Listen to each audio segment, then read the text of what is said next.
Welcome to Chicago Bulls Chat with C-Red UK. This podcast is part of the Fans First Sports Network. Wherever or however you're listening, make sure to rate, review and subscribe. It helps us out and means you never miss another episode.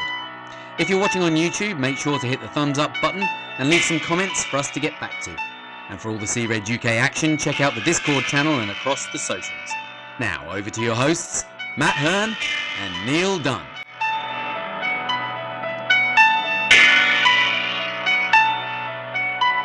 Welcome back.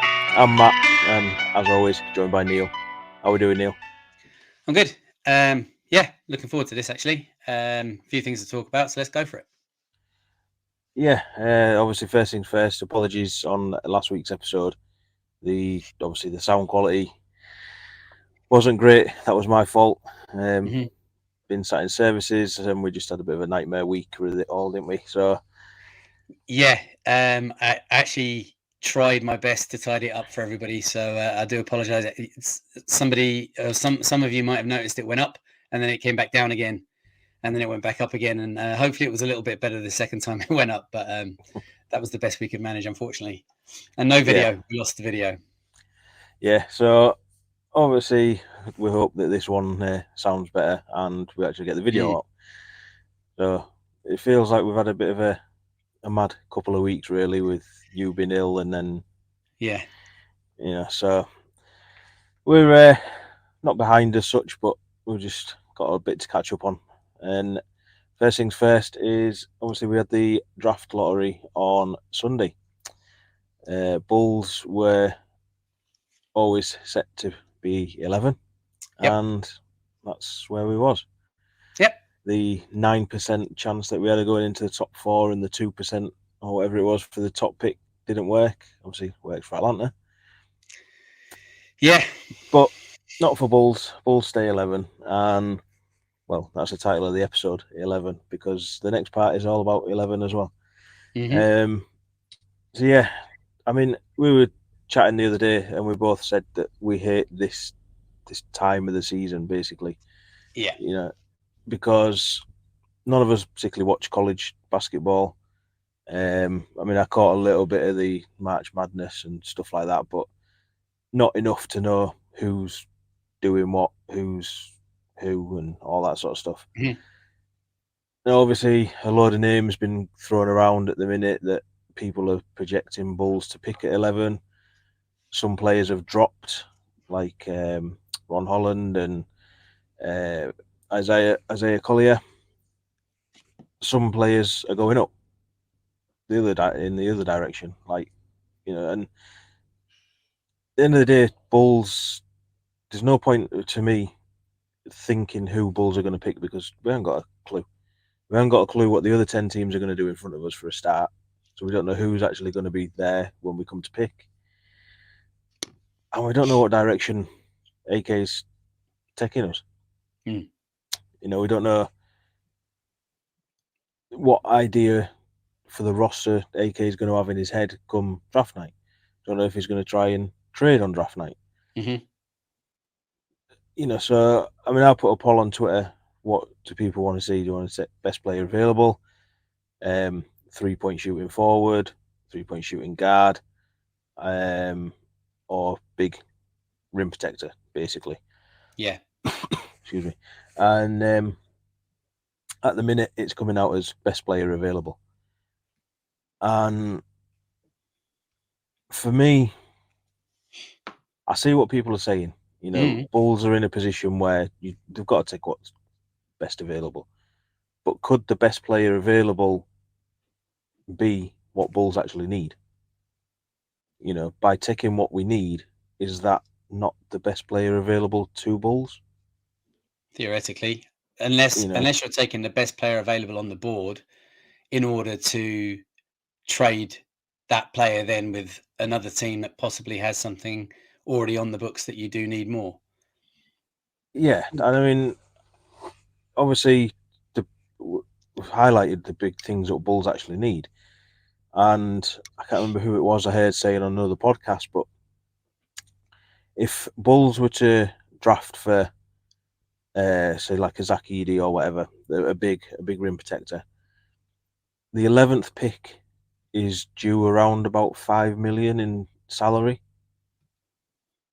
And they said, why not offer Drummond that 5 million and bring Drummond back and then use the 11th pick to get a wing or a guard who can actually control the play and stuff like that.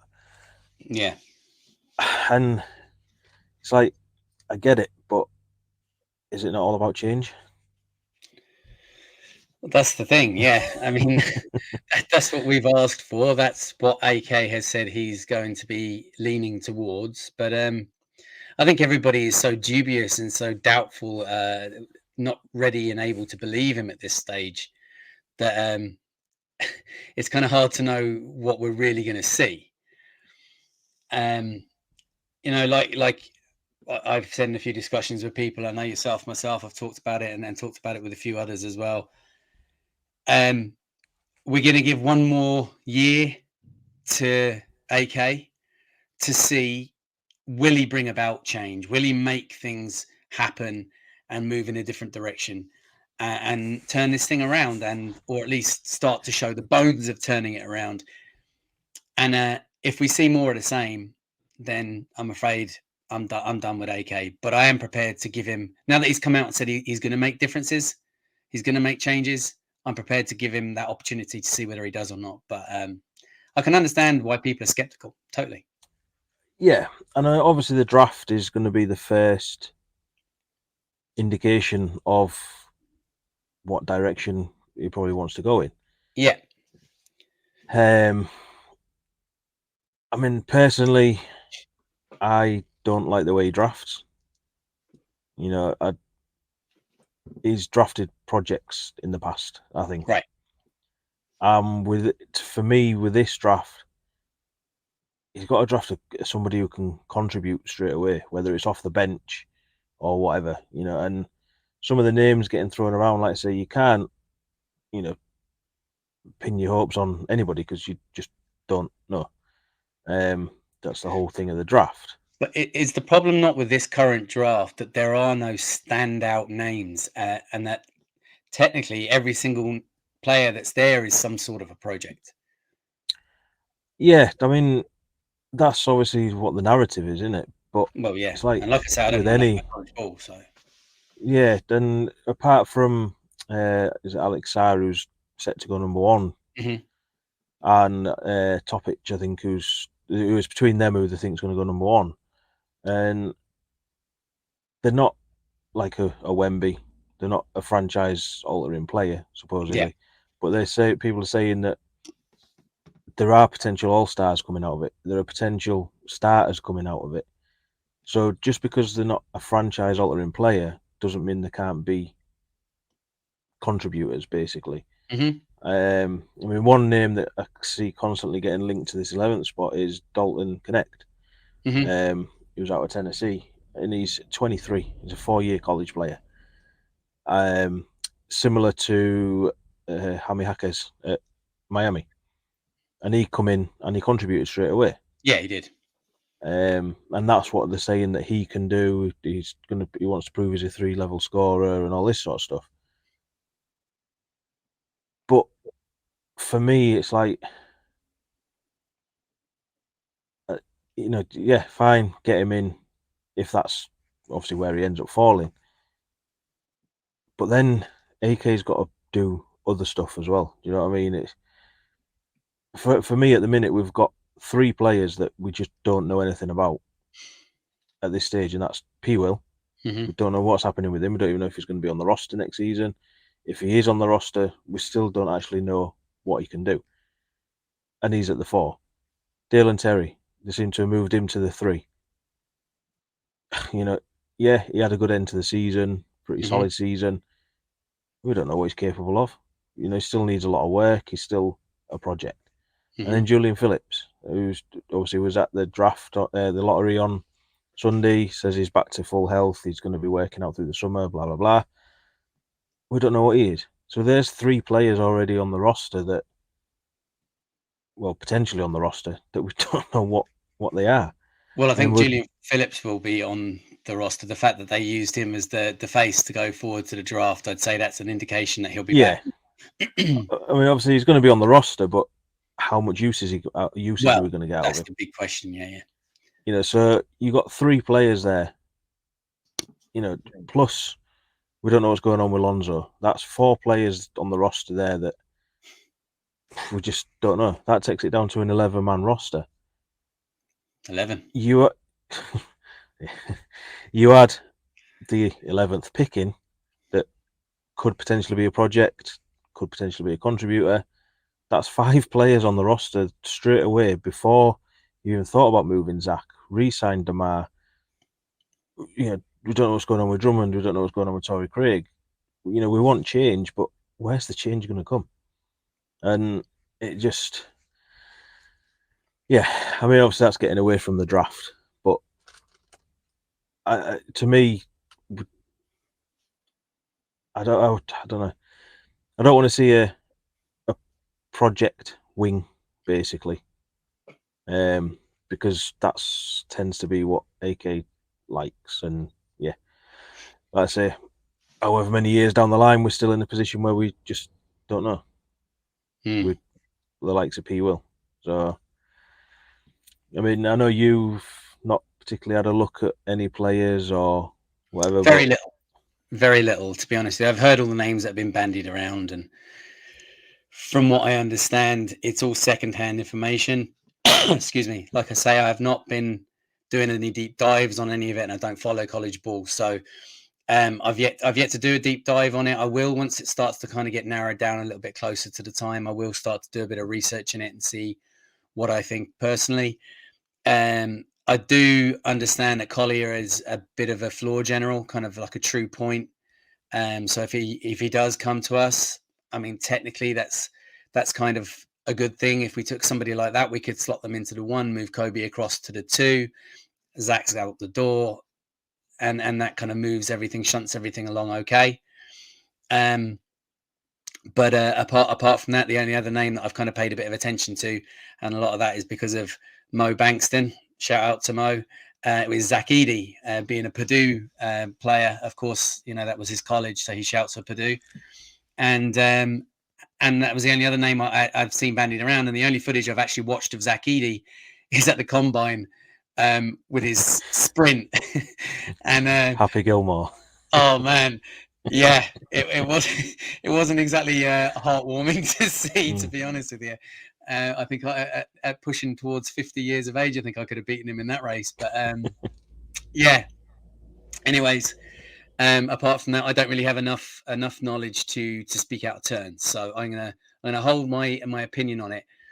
However, the one thing I will say is I understand everybody's concern with AK and the draft, and we've not necessarily had a great deal of luck or success, shall we say, with draft picks. And like you said, they've all been projects. Even our number 4 pick in P. Will was a project. And we still don't know exactly where we stand with P. Will.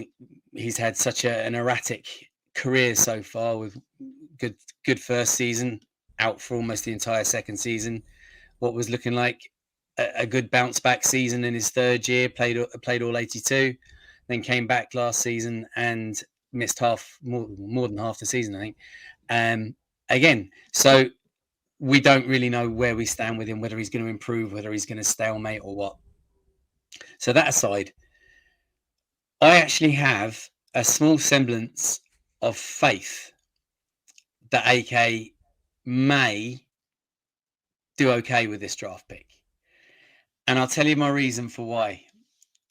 I think if it had been top 10, I'd have had less faith. And I know it's barely outside the top 10, but I would have had less faith because he doesn't seem to draft well early. He seems to draft well later into the draft. And seeing as this draft is so all over the place and so unknown because there's no obvious standout candidates, particularly early on, I actually think that the scope for getting lucky and actually pulling out a diamond in the rough, which we know is what he looks for, is higher than it normally would be in a regular kind of draft. So my faith is there to a certain degree that maybe if he does his research and his team does their research, that we could actually do okay in this draft and come out with something fairly decent. Now, I'm not saying it's going to be superstar, all-star, or anything like that, but if we can find ourselves a solid piece, whether it's a rim protector to fill in the number 5 position, which is where we definitely need to fill. And in my opinion, that is probably our biggest area of need, because Drummond is probably going to walk, Sonogo isn't ready, and Vooch has gone past his sell-by date. So I think the 5 is our biggest area of need. And that is tough to say out loud because we need scoring, right? And we desperately need scoring. But I do think that the 5 position is it's down to the bare bones at this stage, and we need to fill it out. Secondary to that, then we need scorers. We need steady, consistent shooters. I don't care if you can do nothing else apart from stand at distance and catch and shoot. For now, I'll take it. I will take it. If you're a reliable scorer from distance, other players can get you the ball. If you can find a position and shoot it, that's enough for me for now. That will be enough for me, and we can grow from there. So I'm hoping that we come out with either or, maybe even both. Yeah, I mean, like you said, closer to the time, maybe get a little bit more understanding who's going to fall where and stuff like that. And Yeah, we'll probably do a bit of a deeper dive on some of them, and obviously even more so when the name is announced, who we've got. yeah, definitely. I mean, either way, I'm quite excited by it because it's something new. Mm. You know, obviously we didn't get a first round pick last year, and it's always good to see new players coming to Bulls, Right. and especially players that you don't really know a lot about. It's good to educate yourself on them. Obviously, once you know who they are and stuff like that. So, you know, regardless of it being a weak draft or whatever, I'm still excited by the prospect of whoever it happens to be. So, yeah, that was the draft lottery, and as we said, this episode is titled 11. And the next part is about 11 being a 10. Maybe, Better. yeah. And it come about. I asked you a couple of weeks back, would you put DeMar DeRozan as a top 10 Bull of all time? Right. And I just randomly put it out on Twitter on Friday, I think it was, and the poll went stupid. And there's viral. and there's a lot of people retweeting, obviously commenting and stuff like that with their own personal top 10s, their ideas of whether DeMar is or he isn't. So I wrote a piece on our website, which we're going to try and figure out how to put the link into the description on YouTube. So if you haven't seen it, that's where the link will be, or it is still available on the socials. Just giving my opinion and my top 10 Bulls of all time. And in the piece, I did say about, obviously, it is personal opinion.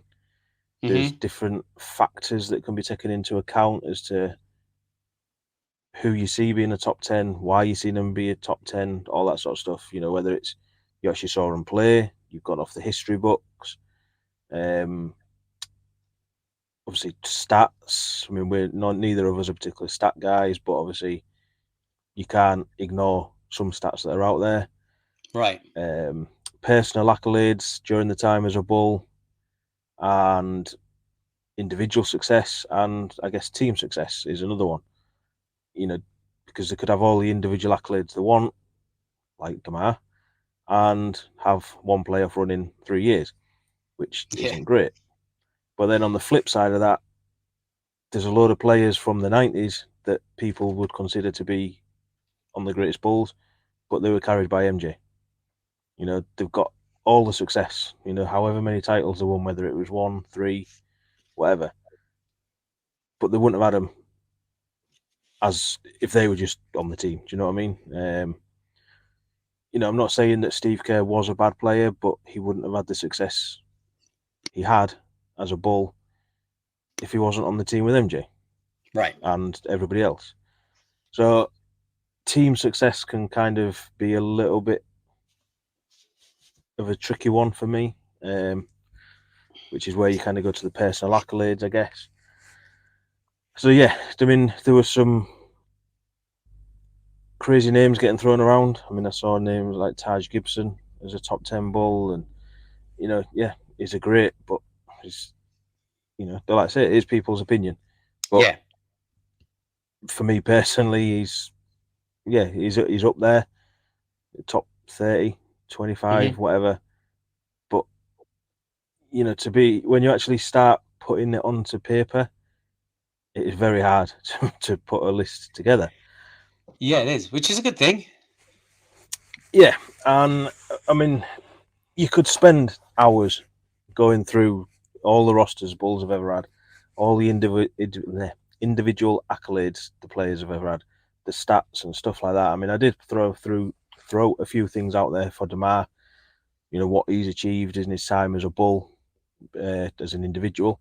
Obviously, two-time All-Star, two-time finalist in the newly created Clutch Award. Yep. He's currently second in points per game behind MJ. Can't remember what else he had. Obviously, the 7 straight games of 30 plus, or was it 35 plus points with 50% shooting. So he has done a lot. And yeah, ultimately, the team's success hasn't matched what DeMar's done, basically. The team hasn't benefited enough from it. No. So yeah, I mean, I've got my top 10 wrote down. I did change it in the piece. And as I said to you the other day, I could probably change it as we're talking, because I look at it and I go, no, he shouldn't be there. And then I look at it, no, he shouldn't be there. But for the purpose of this one, I have got it wrote down, and it'll stay like that for now. I have mine in front of me too. So do you want to run through your top 10 and I'll run through mine? Yeah. I mean, obviously, number one, it's got to be MJ. It's not just the greatest Bull; he's the greatest player of all time.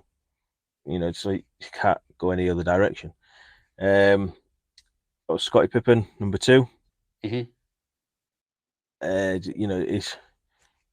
He's what he is. Whether you like him or not at the minute, MJ wouldn't have won them titles without him. Nope, said so himself. 3, D Rose, MVP. Multiple other individual accolades. Speaks for itself. 4, Rodman. Only 3 years as a Bull, but what a player he was. And obviously he was brought in as a replacement for obviously Horace Grant, wasn't he? Yeah. And helped the second three-peat.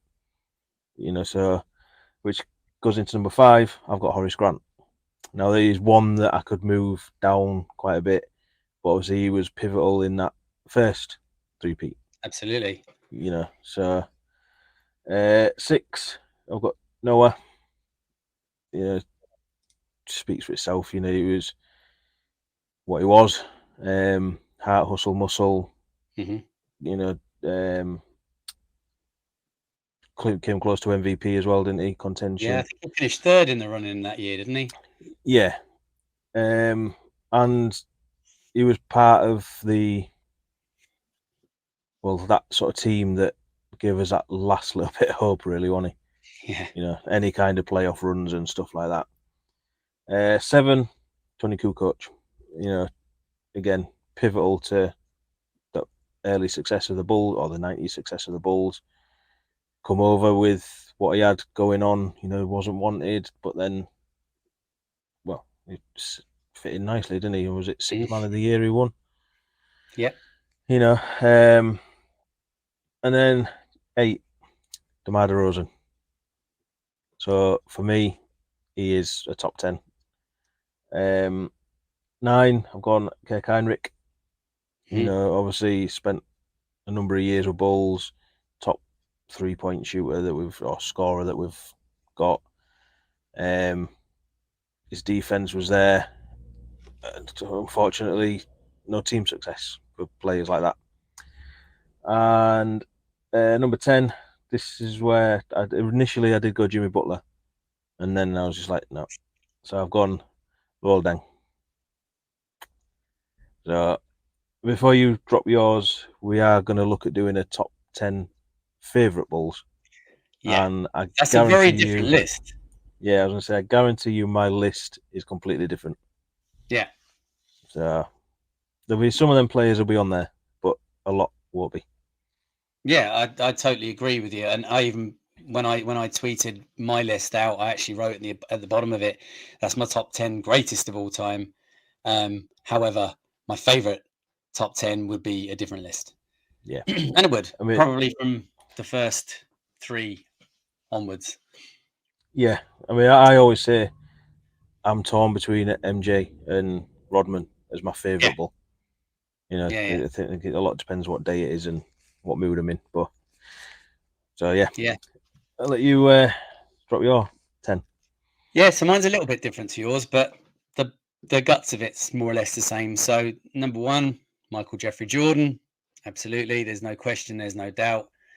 Scottie Pippen, second in command. You know, I think it was always a little bit insulting when he was referred to as the Robin to Michael Jordan's Batman. I think they were a partnership that were pretty much unstoppable in the 90s when they played well together.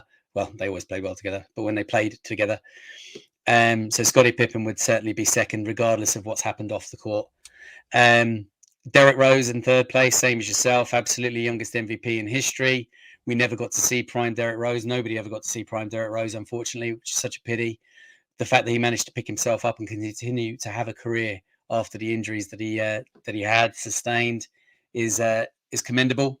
But what we got to see of him before those injuries in Chicago was absolutely phenomenal. If he was a little bit before your time, do yourself a favor and look him up. Watch some of his highlights. Derrick Rose, when he was at his peak, not his prime, was unstoppable. Tony Kukoc then makes it into the 4th spot for me. For me, in my opinion, he paved the way for European basketball players in the NBA. And for that very reason is why I've put him as high as I have. Came into a team that was difficult to step into as a already renowned player that had success and had also had, shall we say, secondary difficulties as a result of Jerry Sloan and the Chicago, or should I say Jerry Krause, should I say, and the Chicago Bulls. Michael Jordan and Scottie Pippen didn't take kindly to him, as we all know the story over in Europe. And that was the Olympics, wasn't it? Sorry. Yeah. Yeah. And then it was a 92 Olympics. Yes. Barcelona. Yeah. And then he stepped in and won the 6th Man of the Year award, was an absolutely phenomenal player for the Bulls. Just really, really great player to watch play. You know, he wasn't called the waiter for nothing. The way he could dish the ball for his size and height was unbelievable. Following that, then I've got Dennis Rodman in there. Nothing more I can say about him. Brilliant. Happy belated birthday, Dennis, by the way. Yeah, yesterday, yeah. Joakim then at the 6th position. Again, like you say, heart, hustle, and muscle. What a guy! What a Chicago player. For a man not from Chicago, he is Chicago, and that's just great to watch him and what he did for the Bulls. Apart from when he went to Knicks. Yeah, I know. I know. What is with Bulls players who know how much the Knicks are absolutely despised, ended up in a Knicks jersey? Yeah, anyway. I suppose they don't have a choice, but... I know, but still. You can feign death or something rather than wear a Knicks jersey, surely. So then number 7, I've gone for the classics. Now, these aren't players I saw play there before my time, but I've seen plenty of footage. I've read plenty of books. I've spoken to enough people who've actually seen I've been around this time, and you can't deny the fact there are names hanging in the rafters for a reason. So number 7, Bob Love, and number 8, Jerry Sloan. You're talking greatest Bulls of all time. In my opinion, you can't ignore the few numbers that are hanging in the rafters because there are only 4 of them. Number 9, then I gave to Horace Grant. Same reason. He was absolutely central and integral to the first 3 championships. And then for me, number 10, DeMar DeRozan. Because in my opinion, he is a top 10 Bull of all time. Yeah. Arguably, you could slide into 11 and put Jimmy in there. I do like Kirk Heinrich as well, but I don't know if I could put him in top 10 greatest. Certainly would get close to getting in my top 10 favorite. But yeah, for me, it's DeMar. And if we see another season out of DeMar, he could cement his position there for me now. Yeah. I mean, I did sort of mention a few names that could have made it. Obviously, there was the likes of Bob Love, Jerry Sloan, Artis Gilmore, players like that. But I never saw him play. So I couldn't put him in my top 10 greatest, because at the end of the day, it is my top 10 greatest. So, obviously you can go online and Google it, but again, it's just somebody with their opinion, right. Which is kind of what I was saying, all the factors of why people would put them there. Like you say, if DeMar does end up getting this extension, 2 years, whatever it happens to be, he's going to move up that list. And it's not necessarily. I mean, obviously, yeah, I did say it's their time as a Bull, but it's what they're doing for Chicago after it as well, in my opinion, that makes them great. Like you said, Joakim Noah, he's done the the All City, not All City, is it? Whatever league it is that he's set up. Oh yeah. Obviously DeMar. Obviously, we're talking about him. He's doing all the mental health stuff, which is obviously NBA wide and stuff like that. Plus, there's the mentorship, the leadership that he's doing with the younger players. And I did throw Kobe's name in that as well, because I think he's had a big sort of part of Kobe's progression. People say that he's holding P. Will back.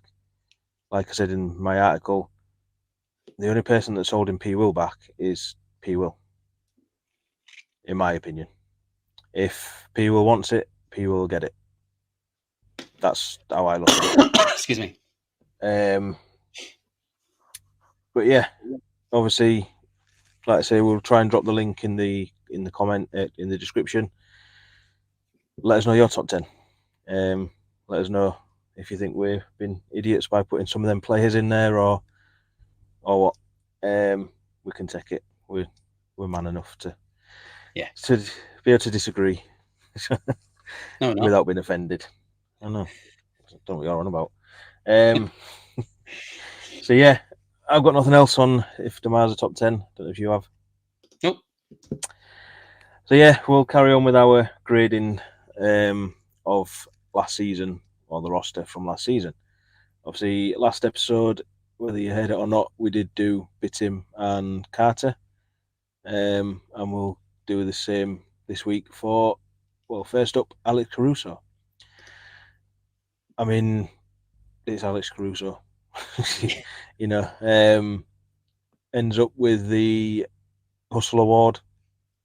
That's not important because he won our unsung hero. Unsung hero. easy I'm for sure me you to say. appreciate that. Unsung hero, and he was runner-up in our MVP. So it kind of shows where Bulls Nation were at with it. Now he finished with an A, I think. I've lost the graphic. A he finished with. Now I initially predicted he would get a B+, and you initially predicted that he would get an A-. Mm-hmm. I ended up giving him an A-, and you ended up giving him an A-. So, you predicted it right in the end, or what you were going to give him. Yeah. Obviously, few comments from, first off from Discord. Bradders, A-2, took a jump offensively and was great almost all the time. However, his injuries hold him back from an A. Roberto, agree with Neil on everything there. If he was 6 kilograms heavier in muscle, he would be a real menace. Needs to be given that 3-point attempt a bit more, as he's proven he can hit them. Bulls Troy, A, easy grade. Ash, A, great season, key player on the team and my favourite. Gary, A, Wayne, A, Samadi, A, the effort and the reliability is unmatched. Ang, A, fave player on the Bulls since Noah, but got to trade him this offseason due to AK's mismanagement. And Clem just said this to whatever you'd said. And then a couple from Twitter. Aussie Stew, give the man an A. Still as elite on the defensive end as ever. Does get hurt, but with the exception of being steamrolled by Dre, gets hurt playing his ass off. His 3-point shooting took a big step forward this year too. Love this man. Jason Jensen, only reason I gave him a B is because he literally got hurt every game, and I do mean almost literally every game. I know it's a byproduct of his heart and hustle, but it had to be considered. Gary, again, only grade for A3 is an MFing A. Fought hard all year and put his body on the line for this team. Stepped up on threes and always ready to show love to others doing well. It will be hard to watch him go and do well somewhere else. He deserves better. Laura's draws. Laura. The man is a personification of hustle. He couldn't physically do any more every time he steps on the court. He gives it everything, every possession, and for that, it's got to be an A. So yeah, that's all the comments. Appreciate all of them. We'll shout you out in the tweet and stuff like that. His results on Twitter, he ended up with 71% as an A and 24% as a B, and then a couple C's and a couple of D's. It's Alex Caruso, isn't it? I mean, you did say that he would take a jump offensively this season, and he did. Yeah. Hitting nearly 41% from three. 71 games played, 10.1 points, 3.8 rebounds, 3.5 assists, 1.7 steals, and 1 block per game. But for me, he remains an eye test player. Oh, yeah, still. Because it's what he does that doesn't show up in the box score. The reason why he won the Hustle Award, the deflections, the tipped passes and stuff like that. That's what makes him Alex Caruso, and obviously his brain as well. Do you know what I mean? Yeah, I'll let you say why you graded him as you did. Yeah, I mean, it's probably easier if I kind of read out what I wrote. Seeing as a couple of people agreed with what I said. Alex is such a reliable player, never gives less than his all and prepared to bleed for this team. He added more offense to his game this year too to become a genuine threat at both ends of the floor. If only he didn't get so banged up, but that's an unfortunate byproduct of the way he takes the game head on, which, I still feel the exact same way as when I wrote that. I didn't want to make too much of a big deal, but seeing as you mentioned the fact that I called it at the start of the season that he was going to improve his offensive game, well, we can mention it. And I could just kind of see it come in. And during the off season, a lot of the videos that were going out about Caruso was of him shooting from distance, and it seemed to be falling quite well for him. And I just kind of got a feeling, and it was good to see that it did actually transpire onto the floor. And one of the other things, and I suppose this is a bit of a flex, but when I went to see them play there a few weeks back, you asked me, was there anything I took away from it? Because when we went to Paris the year before, another flex, we said that to see DeMar in person doing his thing was incredible to watch. And I found the exact same thing happened to me watching Caruso on the floor, not on the ball, off the ball. his movement, his defensive quickness, his read of the game, the way he gets into passing lanes, the way he moves his feet to stay in the correct position between the ball and the basket or the ball and the pass when he's defending the ball handler. Even his movement when he's defending a player off the ball. He's just incredible. He's just so locked in all the time. He never switches off. You know, you see players who lose their man or they lose their position. He's just always locked in. And it was incredible to watch. So yeah, he very much deserving of that A minus A. Yeah, and he sort of mentioned that he's trying to pass that on to other players within the team, whether it be Ayo, Dalen, whatever. And you can see it on the defensive end, in particular. And leads me on to a question that I've asked you before. Obviously, now we're further down. Mm-hmm. Do we trade him this off-season? Am I allowed to say yes and no? Okay. Considering the situation that we are in, he is probably our most tradable asset. Him and Kobe. Yeah. And for that reason, I have to now say, yes, we have to trade him. And it kills me to say it because I don't want to see him go. I want him to stay with the Bulls. I want him to retire with the Bulls and move into the coaching side of things with the Bulls and be a Bull for the rest of his career and his next career. But realistically speaking, if we are going to look for change and if we are going to try and bring other players in or bring picks for the future in, Caruso's probably the best way to do that. And that's sickening because you'd love to be in a position to say with a player like Caruso, he's absolutely untouchable and he should be. But because of the mess that we're in, unfortunately, we're going to have to push him out the door. And if we do, I just hope that we do him right and that we send him somewhere that we get the most out of it back for him, but also it's somewhere where he can contend for a championship and get himself something more than a bubble ring. Yeah, I mean, because obviously he's going to be due an extension at the end of next season. Yeah. So now's the time to trade him. Yeah. We've already potentially lowered his value by not moving him at the trade deadline so that we could stay competitive. And that's been AK's thing. He hasn't got rid of players at the most valuable, which I do kind of get why he stuck with them. But then, you know, I mean, it is the worst part of basketball and the NBA, whatever, is having to move on from players that you like, you know, and unfortunately it does come round, well, far too quick in some cases, you know, and yeah, I agree, you know, we've got to, if it's not on draft night, you know, because I heard somebody say the other day that although his values dropped from obviously trade deadline,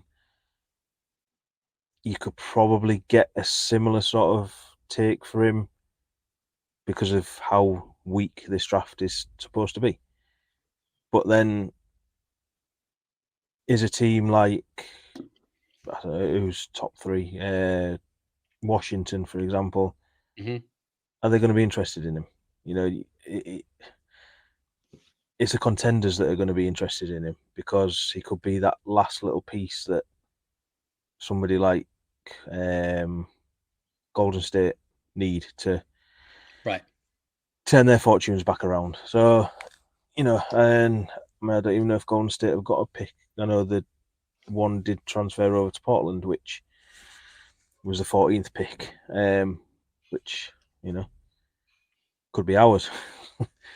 Should be ours. But that was something else that I did actually think about was, is there any way that Bulls could speak to Portland and get that 14th pick? I know it's not theirs, but they remove the restrictions of this lottery protected, whatever it was, and just say, right, there's the 14th pick. It's not ours, but that's the trade done. You know, we can move on, Bulls can move on.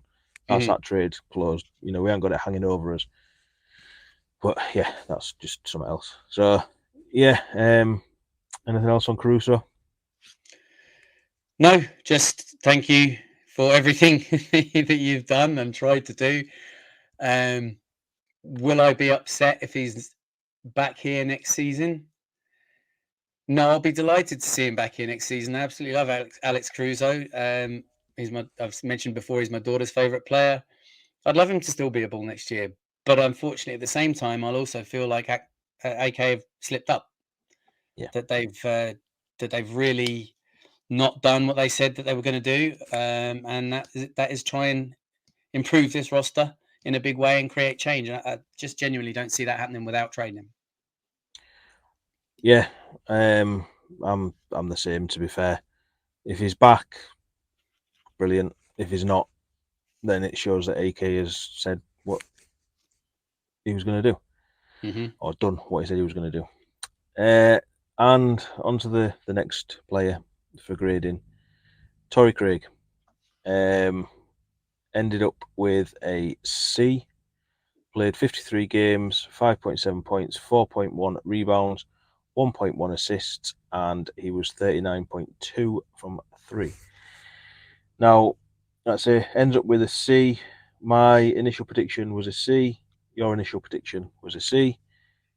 The grade I gave him was a C, and the grade you gave him was a C minus.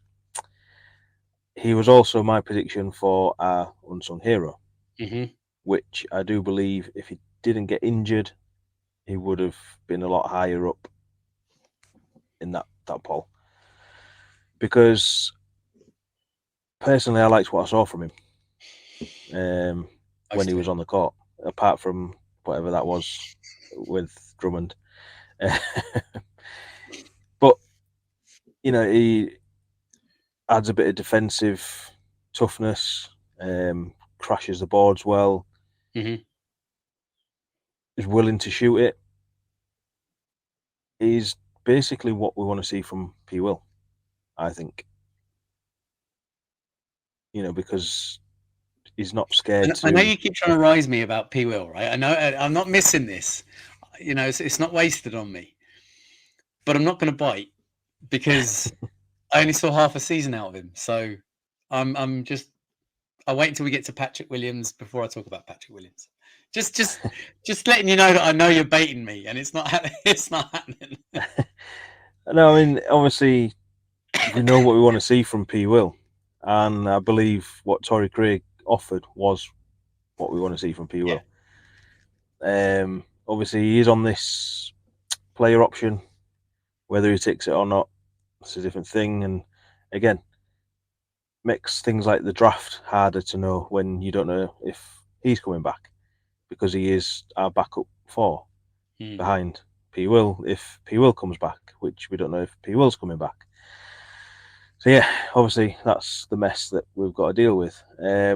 Few comments off Discord. Samadi, C, bought defensive intensity, but the 3-point shooting and injuries really set him back. Kelder, B when he played, C for injuries. Gary, this is a tricky one. I want to give him a B on the potential of what he gave when he played, but with injuries and a couple of bad in-game plays, ... C plus. Ash, C minus, simply because he was part of that effing disaster that night I went to the UC. You got to be alive. Bradley, C plus. He has good moments and bad ones. I think he was very important at times though. Roberto, yeah, I'm gonna go with a C plus as well. Could have and should have been fit for more games. Provided some good balance to DeMar and AC/Io. Needed to take more 3-point attempts though, as same with Caruso, he can make them. Wayne, very good role player when healthy. Injuries hampered him. I'll say C. Ange, I don't know how you say it. C, and then it was yours. And then on to Twitter. I just had that up a minute ago. Where are we? There. Michael, at Michael 23243. Had a great stretch of games after the Levine injury when the Bulls were starting to win more games. Got the injury and never looked 100% from that point all the way through the play-in. Steve Perkins, D. Aussie Stew again, C. The guy added some grit and toughness when healthy. Just missed a lot of games that we could have used him in. Levine Muse provided everything we expected of him to bring. Brought in toughness on the interior, plus a solid 39% from three. Wish he'd be a bit more consistent, but overall very solid. Coach Dub.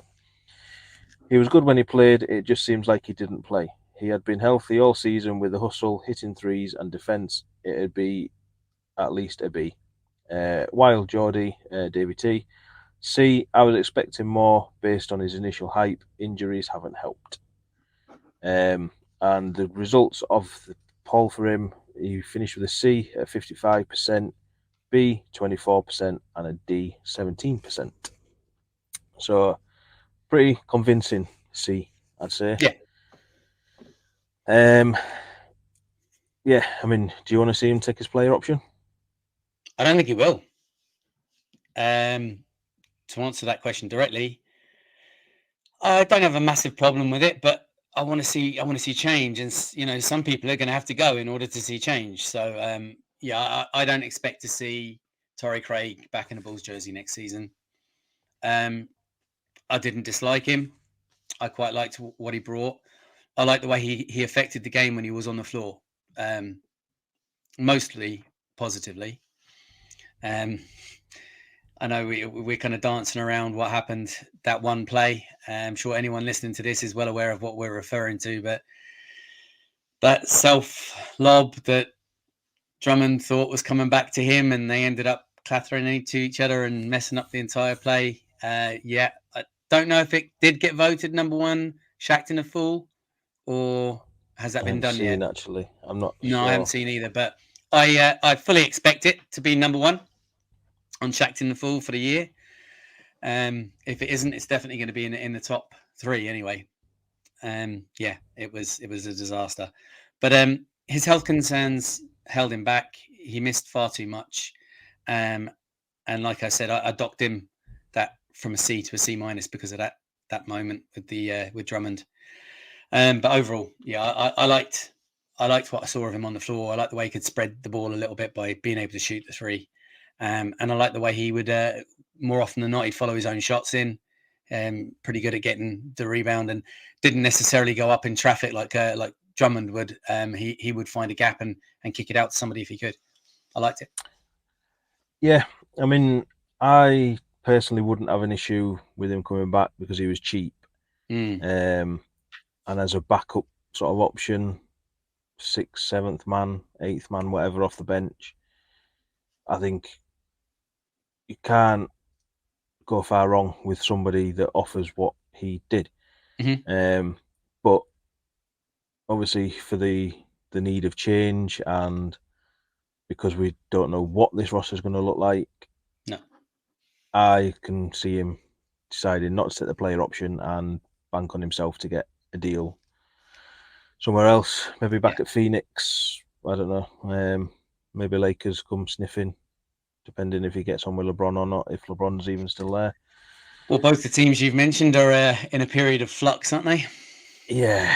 So, I mean, we haven't touched on the playoffs, but we haven't got time now. But I've enjoyed seeing certain. For everyone that counted out the champs, Denver, they've proved that they have that metal, haven't they? Yeah, and obviously Joker getting his 3rd MVP. Only one behind LeBron. Just saying. I know he hasn't got as many rings and playing trophies and playing MVPs and but as LeBron said, it's just basketball. Yeah. And Joker takes that to the next level. It is just basketball to him. He really doesn't care, which is what makes him so great, in my opinion. Because do you know what? Right, that is the very reason why everybody should hate him, right? Because he's not passionate about the sport that we all love. He's not passionate about the sport that he's completely gifted at, right? for him, it's just a job. It's a career. It's a means to an end. But he's so good at it whilst being so nonchalant. There's something like really endearing about that. And like people have really, rather than going the way you would expect, which is where people have gone, oh, well, you know, F Joker, he doesn't really care about the game. Everyone's kind of like going, oh, he's brilliant. He doesn't even care. And he's really good at it. So I don't know. I like it. I think it's because he doesn't throw tantrums and he doesn't throw himself on the floor and dive about like last year's MVP and, you know, LeBron's 4 MVPs and stuff like that. I think people just basically like just enjoy watching him because he's just he's that good without blowing his own trumpet, shall we say? You know, he's just there to win basically, and it is just basketball. Yeah. So yeah, I've got nothing else. Don't know if you have. No, completely off topic. The only thing I want to add is for anybody that didn't see and I know you posted it, Matt. So for anybody that didn't see the Doncic post game, do yourself a favor and look it up, because not only is it the strangest start to a post game press conference, it's his face is just absolutely priceless. Talking about players who it's hard not to like because of their personalities and the way they're kind of so laid back and easygoing. That's definitely worth a look. For anyone that doesn't know what I'm talking about, Google it, YouTube it, whatever. Check it out. It's very funny.